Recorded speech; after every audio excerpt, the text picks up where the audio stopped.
Assalamualaikum warahmatullahi wabarakatuh. Perkenalkan, saya Leni Triputri dari Manajemen 19A. Saya akan menjelaskan mengenai instrumen keuangan. Tahukah kalian bahwa salah satu bentuk bonus non tunai yang dapat diberikan perusahaan kepada karyawannya yaitu yang dikenal dengan istilah opsi saham karyawan. Opsi saham karyawan ini pertama kali diberikan di Amerika pada tahun 1920 dan sejak saat itu menjadi sumber pendapatan yang besar bagi para eksekutifnya.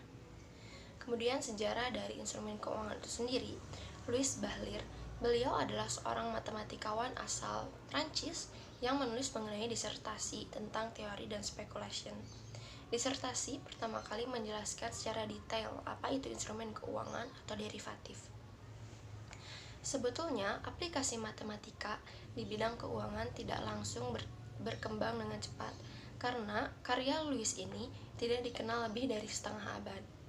Perkembangan ilmu modern itu ditandai dari munculnya karya Harry Markowitz pada tahun 1952. Harry Markowitz ini memberikan definisi yang tepat tentang pengembalian atau return dan risiko atau risk dari suatu investasi. Markowitz ini memperkenalkan juga nilai ekspektasi dari hasil yang mungkin muncul sebagai return, variansi sebagai risk dari suatu investasi. Model Markowitz ini dikenal dengan model mean variant yang kemudian digunakan oleh William Short untuk mengembangkan CAPM atau Capital Asset Pricing Model. CAPM ini kita tahu merupakan model yang digunakan untuk mengukur resiko dari suatu investasi. Perkembangan ilmu modern sangat penting dalam memberikan dampak yang nyata, yaitu model Black-Scholes untuk penentuan harga opsi yang muncul pada tahun 1973. Model Black-Scholes ini merupakan karya yang banyak dirujuk di bidang keuangan. Karya model ini dapat diaplikasikan secara luas, bahkan perusahaan. Texas Instruments menciptakan semacam kalkulator untuk menghitung harga opsi menggunakan model Black-Scholes ini. Kemudian, apakah itu instrumen keuangan? Instrumen keuangan merupakan suatu produk yang nilainya lebih bergantung pada variabel lain yang mendasar. Contoh instrumen keuangan itu seperti futures, kemudian ada forward, opsi atau option, dan swap. Variabel mendasar yang menentukan nilai derivatif atau instrumen keuangan itu disebut juga underlying asset atau aset tertera. Contohnya seperti saham, mata uang asing, komoditas, obligasi, dan lain-lain. Kemudian, apakah instrumen keuangan sudah diperjualbelikan di pasar resmi, seperti saham yang diperjualbelikan di Bursa Efek Indonesia?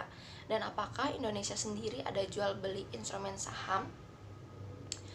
Pada umumnya, instrumen keuangan ini diperjualkan di pasar instrumen keuangan. Contoh pasar instrumen keuangan itu adalah The Chicago Board Option Exchange atau CBOE. CBOE ini pertama kali mulai beroperasi pada tanggal 26 April 1973, yang awalnya hanya memperdagangkan 911 opsi dengan aset tertera yang hanya 16 saham. Sebelum periode tersebut, instrumen keuangan ini diperjualbelikan secara OTC atau over the counter, yang artinya hanya melalui iklan atau tawaran di The Wall Street Journal.